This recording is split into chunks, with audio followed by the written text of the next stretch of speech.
est 15 heures, c'est l'heure de votre journal. Mesdames, Messieurs, bonjour, bienvenue. Tout de suite les titres de cette édition. La ministre de la Jeunesse et de la Culture a effectué une visite de terrain dans les centres de développement communautaire de Hadji Didé et du quartier 3, dans la commune de Blaas. Dans l'actualité internationale, Washington et Téhéran se dirigent vers la conclusion d'un accord préliminaire selon des sources diplomatiques. Bonjour et merci de nous accueillir chez vous dans le cadre de sa série de visites de prise de contact avec les structures placées sous sa tutelle. La ministre de la Jeunesse et de la Culture, Fadoussa Moussaïgue, a effectué une visite de terrain au sein des centres de développement communautaire de la commune de Blaas, notamment au CDC de Hadji Didé et au CDC du quartier 3.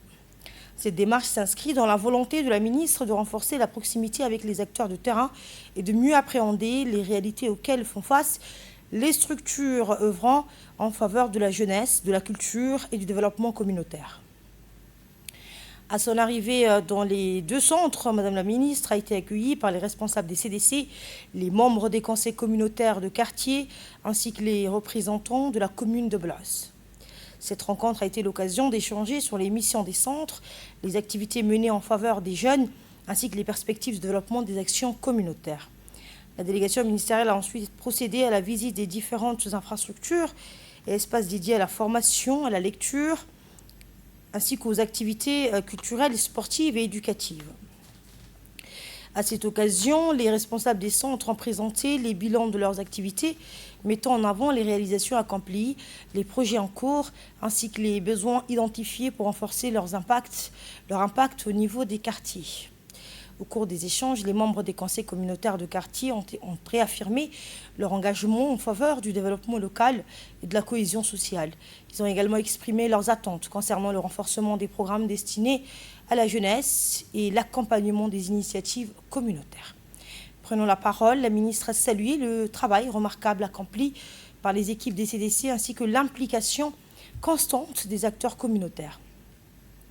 Elle a souligné le rôle essentiel des centres de développement communautaire en tant qu'espace de proximité, favorisant l'épanouissement des jeunes, l'apprentissage, l'inclusion sociale et la participation citoyenne. La ministre a par ailleurs réaffirmé sa détermination à soutenir les initiatives locales porteuses de développement et à promouvoir des actions permettant aux jeunes de renforcer leurs compétences, de valoriser leurs talents et de contribuer pleinement à la vie sociale, culturelle et citoyenne du pays.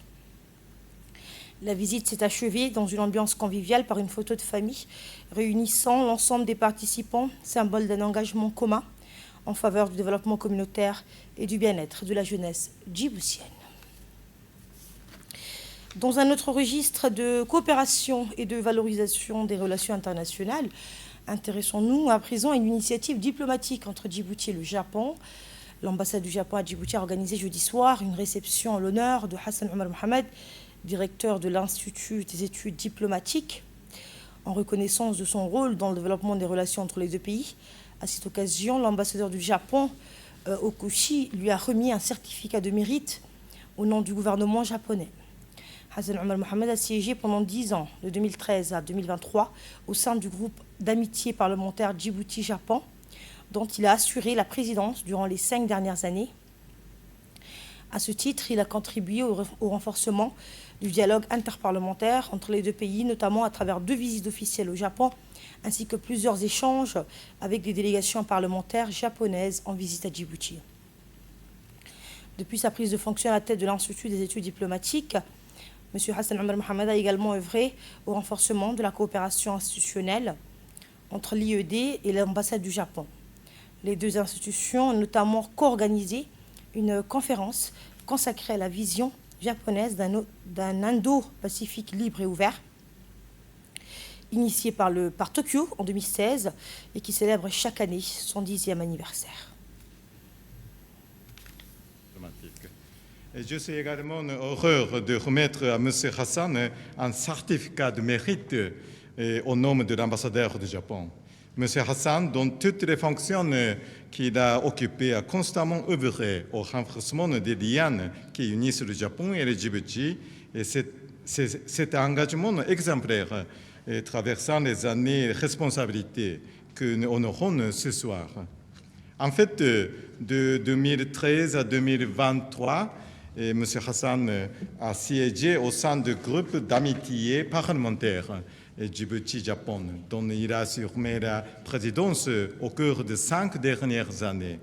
À ce titre, il a contribué activement au renforcement du dialogue entre parlementaires entre nos deux pays, notamment par 2 visites officielles au Japon et de nombreux échanges avec des parlementaires japonais en visite à Djibouti.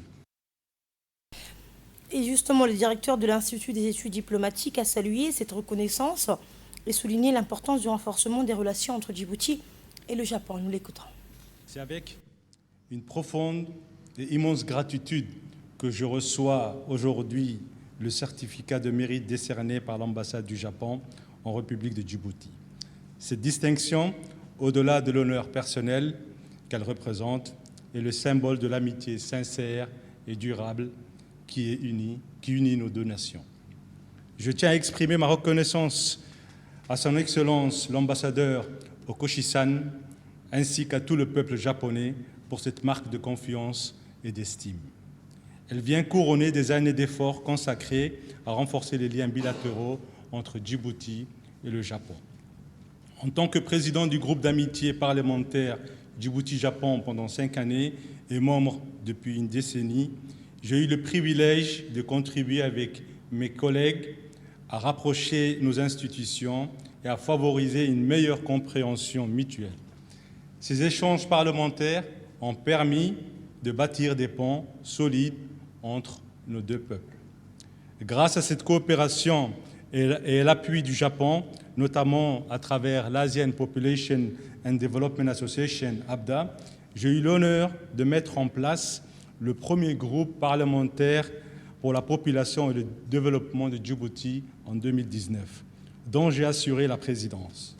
Grâce à l'appui constant de l'APDA, nous avons pu organiser plusieurs conférences internationales et régionales à Djibouti, qui ont contribué à enrichir le débat sur les enjeux démographiques et de développement. Dans la continuité des activités diplomatiques et sécuritaires, un autre événement majeur a marqué la coopération militaire internationale à Djibouti. Une cérémonie officielle de passation du commandement de la Combined Joint Task Force Horn of Africa s'est tenue donc hier au camp Lémonier à Djibouti en présence des autorités militaires et civiles ainsi que des représentants des forces partenaires. Au cours de cette cérémonie, le major général Matthew Brown a officiellement transmis le commandement de la force au major général Morgan. Cet événement marque une étape importante dans la continuité du leadership et dans la poursuite de ses missions dans la région de la Corne de l'Afrique. La cérémonie a symbolisé une transition harmonieuse du commandement tout en garantissant la continuité des opérations et des engagements de la force multinationale. Eh bien, le commandement, la CJTF demeure pleinement engagé dans ses missions de sécurisation, de coopération régionale et de renforcement des partenariats stratégiques visant à promouvoir la stabilité dans la région. Les intervenants ont rappelé l'importance du rôle de la CJTF dans la coordination des efforts de sécurité et dans le soutien aux initiatives conjointes avec les partenaires régionaux et internationaux. À cette occasion, le général Gavin Anderson a salué cet événement comme un moment important de continuité et de coopération au sein de la force multinationale. Il a souligné que cette transition de commandement entre le major général Mathieu et le major général Sean Morgan illustre la solidité des institutions militaires ainsi que la constance de l'engagement des États partenaires en faveur de la sécurité dans la Corne de l'Afrique. Cette passation de commandement illustre ainsi la solidité de la coopération militaire et la continuité des engagements en faveur de la paix et de la sécurité dans la Corne de l'Afrique.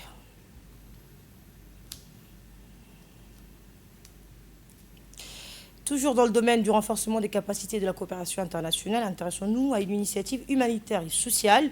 Le Croissant Rouge de Turquie a organisé jeudi, dans la salle de réunion du Croissant Rouge de Djibouti, une cérémonie marquant la clôture d'une session de formation destinée aux agents de l'Agence nationale des personnes à mobilité réduite et en situation de handicap. Cette formation, qui s'est déroulée sur une période de 5 jours, a été organisée par le Croissant Rouge de Turquie en partenariat avec l'Agence turque de coopération et de coordination, la TİKA. Elle visait à renforcer les capacités des participants dans les domaines liés à l'accompagnement des personnes en situation de handicap, à la gestion des situations d'urgence, ainsi qu'à l'amélioration des services qui leur sont destinés.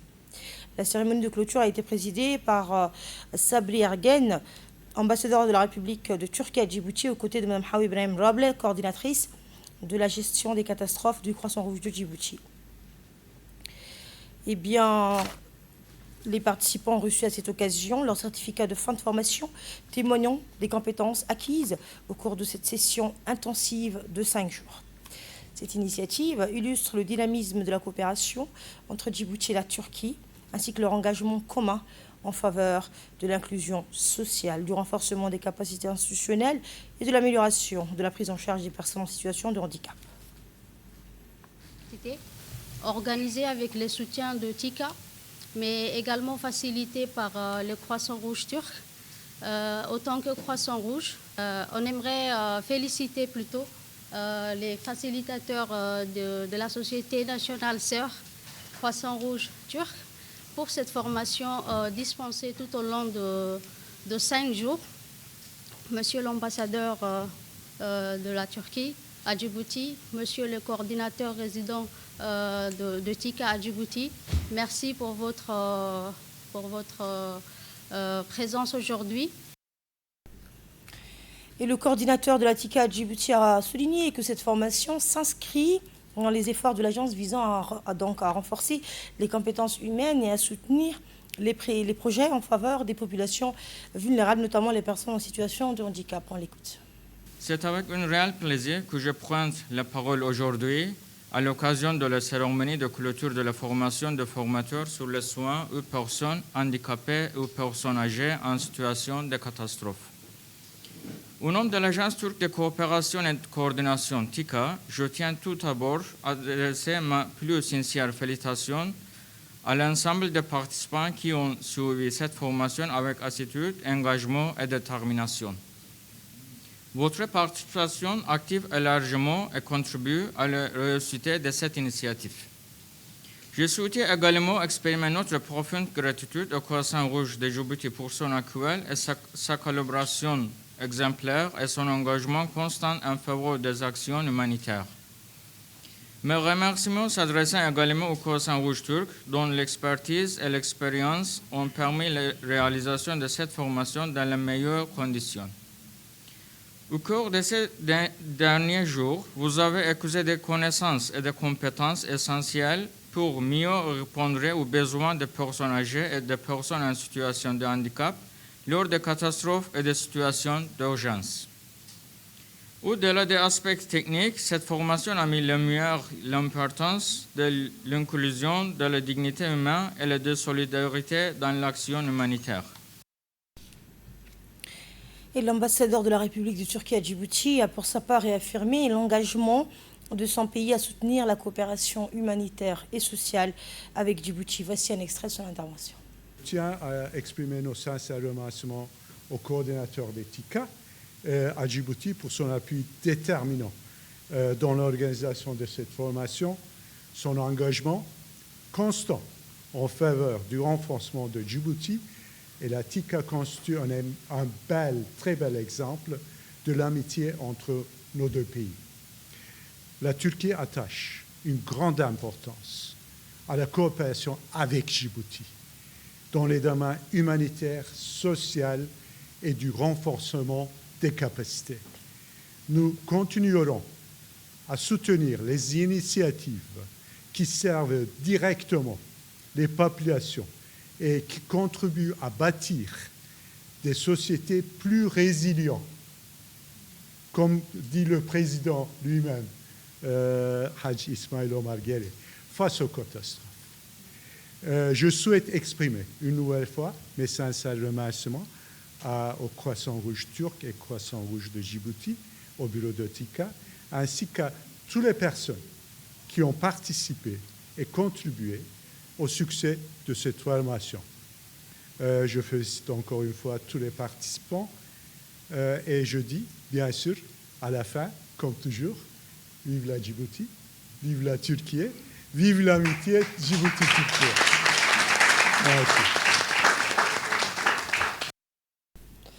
Une autre cérémonie, cette fois autour de la lutte, autre cérémonie qui s'est tenue autour de la lutte contre l'informalité économique. La cérémonie de remise de certificats aux bénéficiaires d'une formation consacrée à l'identification et à la lutte contre l'informalité s'est tenue ce matin à l'hôtel 1er Best Western de Djibouti. Cette formation a été organisée par le Centre d'application financière du ministère du Budget en partenariat avec l'Agence française de développement et avec l'appui technique d'Expertise France. Elle s'inscrit dans le cadre des efforts soutenus déployés par le gouvernement pour renforcer la gouvernance économique et financière, promouvoir la formalisation des activités économiques, ainsi qu'améliorer les mécanismes de suivi, de contrôle et d'analyse des secteurs productifs. Cette initiative vise également à doter les cadres et agents concernés d'outils techniques modernes, leur permettant de mieux appréhender les enjeux liés à l'économie informelle et de contribuer efficacement à sa réduction. La cérémonie s'est achevée par la remise officielle des certificats aux bénéficiaires dans une atmosphère conviviale marquée par la reconnaissance des efforts fournis. Informel sur les différentes formes de fraude, la lutte contre la fraude, sans oublier ce qu'on a évoqué ce matin, toutes les mesures de facilitation. Je pense que c'est important, vous l'avez vu aussi dans vos propres réflexions, et merci vraiment pour votre participation et votre implication, parce que vous avez réfléchi sur la situation à Djibouti, sur ce qui pourrait peut-être être mis en place au niveau interne, au niveau international, avec peut-être plus d'échanges d'informations. C'était donc l'intervention de la formatrice, donc la formation qui a été assurée par deux experts, Mme Anne-Claire Jarry et M. Hassan Mohamed Ege. Écoutons à présent, dans son intervention à cette occasion, le directeur du Centre d'application financière, Abdelrazak Bourale, a souligné l'importance stratégique de cette formation dans le contexte des réformes économiques engagées par le pays. On l'écoute. Cet atelier a réuni également les personnels du ministère du Commerce et du ministère du Travail chargés de la formalisation. Avant toute chose, je tiens à féliciter l'ensemble des participants et des participantes pour leur assiduité, leur engagement et la qualité des échanges qui ont marqué ces 4 jours de travail. Votre présence et votre implication témoignent de l'importance que vous accordez au renforcement de vos compétences au service de nos institutions. Les thèmes que nous avons abordés cette semaine revêtent une importance particulière. L'informalité demeure aujourd'hui un défi majeur pour de nombreuses économies africaines, y compris celle de Djibouti. Bien qu'elle constitue une source de revenus pour une partie importante de la population, elle représente également un frein à la mobilisation des ressources publiques, à l'équité fiscale, à l'équité sociale, pour la sécurité sociale, et la bonne gouvernance économique. L'identification des activités informelles et la lutte contre les pratiques frauduleuses constituent des leviers essentiels pour renforcer les capacités de l'État, améliorer la collecte des recettes publiques et promouvoir un environnement économique plus juste et plus compétitif. Toutefois, notre objectif ne se limite pas à la lutte contre la fraude. Il s'agit également d'accompagner progressivement les acteurs du secteur informel vers la formalisation. La formalisation permet aux entreprises et aux entrepreneurs d'accéder à de nouvelles opportunités, à un meilleur accompagnement, à des financements et à une plus grande sécurité juridique, tout en contribuant davantage au développement économique de notre pays. Et dans le domaine social et communautaire, un atelier de cohésion sociale s'est achevé au village de réfugiés de Ali Adé. L'atelier des activités de cohésion sociale et d'intégration communautaire au village de réfugiés de Ali Adé s'est achevé par une cérémonie officielle de clôture, marquée par la remise de trophées aux vainqueurs des compétitions sportives, des remerciements adressés aux participants et aux partenaires, ainsi que par des allocutions prononcées par les représentants des institutions organisatrices. Cette cérémonie a célébré l'esprit de solidarité, de respect mutuel et de coexistence pacifique qui a caractérisé l'ensemble des activités menées dans le cadre de cette initiative. Les compétitions sportives, les dialogues communautaires, les expositions culturelles ainsi que les échanges sur la valeur de l'artisanat en tant que patrimoine culturel et source d'opportunités économiques ont contribué à renforcer les liens entre les réfugiés et les communautés hôtes tout en favorisant l'inclusion sociale et la résilience communautaire. Les intervenants ont salué l'engagement des participants, des autorités locales, de l'ONARS, de l'IGAD ainsi que de l'ensemble des partenaires dans le soutien à contribuer au succès de cette initiative. Ils ont réaffirmé l'importance du dialogue, de la collaboration, de la participation communautaire dans la promotion de la cohésion sociale et la construction de communautés plus résilientes et harmonieuses. Le projet est financé par l'Agence suédoise de coopération internationale au développement, dont l'appui a permis la mise en œuvre de ces activités de cohésion sociale et d'intégration communautaire. L'IGAD a de son côté réaffirmé son engagement à soutenir ses États membres dans la mise en œuvre de solutions durables en faveur des populations déplacées ainsi que dans la promotion de la paix, de la stabilité et de la cohésion sociale dans toute la région. Sur le plan sécuritaire, à présent, à Beledweyne, en Somalie, les forces armées djiboutiennes ont également marqué un temps fort dans le cadre des festivités marquant le 49e anniversaire de la création des forces armées djiboutiennes. Le contingent djiboutien déployé au quartier général de la zone de responsabilité placée sous son commandement dans le cadre de la mission de soutien et de stabilisation de l'Union africaine en Somalie a organisé une cérémonie commémorative à Beledweyne. Cette cérémonie, présidée par le commandant du secteur 4, le colonel Abdurrahman Raghi Hared, en présence du commandant du bataillon Hill 13, a réuni de nombreuses personnalités civiles et militaires. Parmi les participants figuraient notamment les autorités du gouvernement régional de Hirshabelle, les responsables administratifs de la région de Hiran, ainsi que des sages traditionnels et des notables représentant la société civile de Beledweyne. L'événement a également enregistré la participation des membres des états-majors ainsi que du personnel des contingents militaires et des unités de police des pays contributeurs de troupes déployées à Beledweyne, témoignant ainsi de l'excellente coopération et de la solidarité entre les forces engagées au service de la paix et de la stabilité en Somalie. À cette occasion, le commandant Ahmed Aden Abdullahi a donné lecture de l'ordre du jour du chef d'état-major général des armées, mettant en lumière les acquis des forces armées djiboutiennes, leur professionnalisme, ainsi que leur contribution à la paix et à la sécurité au niveau national et régional. Le colonel Abdurrahman Raghi Hared a ensuite prononcé une allocution en langue somalie. Dans son discours, il a salué l'engagement, la discipline et le sens du devoir des militaires djiboutiens déployés en Somalie. Il a rappelé l'importance de la mission de maintien de la paix et a encouragé l'ensemble du personnel à poursuivre ses efforts avec détermination et professionnalisme au service de la stabilité régionale.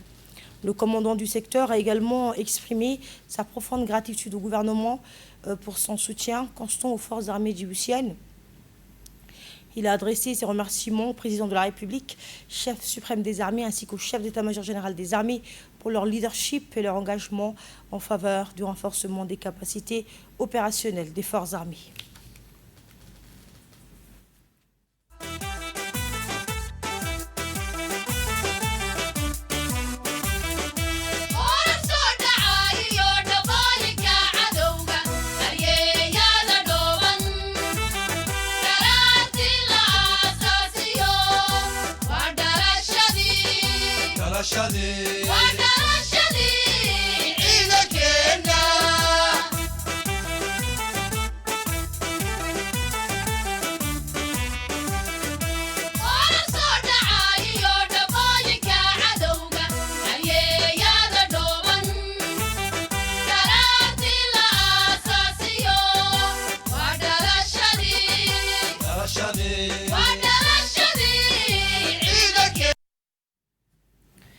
Et la cérémonie s'est poursuivie par un défilé militaire à pied des différentes unités du contingent, illustrant leur cohésion, leur discipline et leur état de préparation opérationnelle.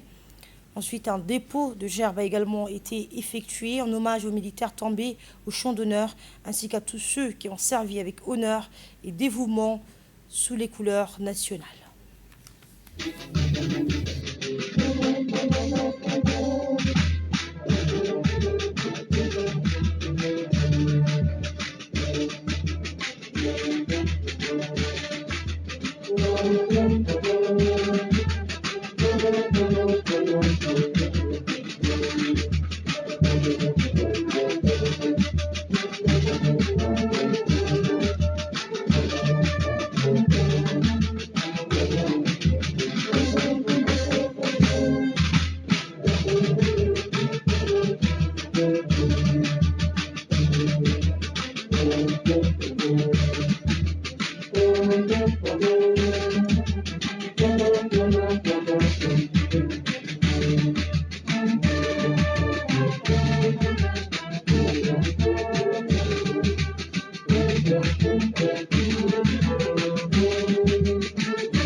Et dans l'actualité internationale, la situation à Gaza reste marquée par des signes de résilience malgré la difficulté. Dans certaines zones de la bande de Gaza, les habitants tentent progressivement de reprendre une vie quotidienne normale, malgré l'ampleur des destructions et la détérioration persistante de la situation humanitaire.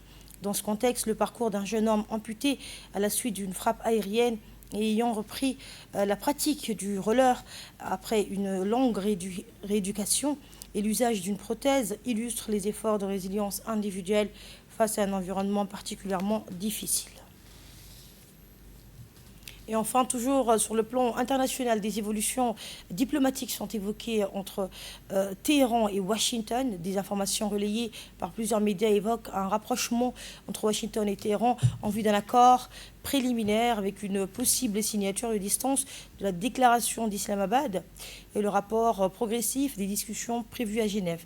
Selon ces sources, un consensus aurait été trouvé sur un texte préliminaire prévoyant notamment des mesures de désescalade, dont la réouverture du détroit d'Ormuz et un allègement partiel de certaines sanctions, tandis que les négociations sur le programme nucléaire iranien seraient renvoyées à une phase ultérieure. Et c'est ainsi que prend fin ce journal. Merci à vous de nous avoir suivis.